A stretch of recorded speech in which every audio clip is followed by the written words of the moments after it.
I'm not here to talk about what happened before. I'm not interested in the story. Who left? Who failed you? What collapsed? That part already ran. The sound already faded. What matters is right now, you sitting there, phone in your hand, screen lighting up your face more than it should at this hour, opening the same apps, closing them, opening them again, like something new is going to appear. If you wait long enough, it won't. And I think you know that already, because every time the room goes quiet, when there's nothing playing, there's a reflection waiting for you. The mirror by the sink, the dark phone screen, the window catching your outline at night. You don't stay there long. You glance, feel that tight pull in your chest, then you move on, pretend you didn't see it. Most people stop right there, not because they're incapable, but because staying still feels harder than staying distracted.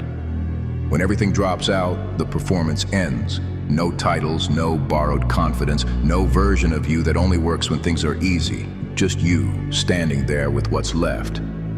This part isn't clean. There's no soundtrack for it. No moment where it suddenly feels right. It just hurts. Good. Because comebacks don't announce themselves, and they start quietly, in movements so small they almost feel pointless at first. You wake up earlier than you want to. The room is cold, the floor feels harder than it used to. Your body pushes back, your head starts negotiating, and you stand anyway. That matters more than you think. You don't need a breakthrough. You need motion, one thing finished instead of postponed, one task done instead of explained, one night where you don't close the calendar and lie to yourself about tomorrow. People who've never been here won't understand this part. They've never checked their balance twice, never watched a notification disappear without changing anything, never felt that quiet pressure that says you don't get many more chances.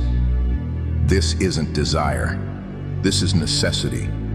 The kind that wakes you up before the alarm. The kind that sits heavy in your stomach when you imagine staying exactly the same a year from now. That feeling you keep trying to escape, that's what keeps the lights from shutting off. And listen, this is going to feel slow. You'll work. Nothing changes, you'll work more. Still nothing. It will feel like pushing on a door that won't open. Palms sore, shoulders tight. Most people walk away right there. They blame the door, the timing, the past. They don't realize the latch was already starting to loosen. Here's the part nobody likes: it if nothing changes, it's because you didn't. This isn't about going back to who you were. That version already showed you where it breaks.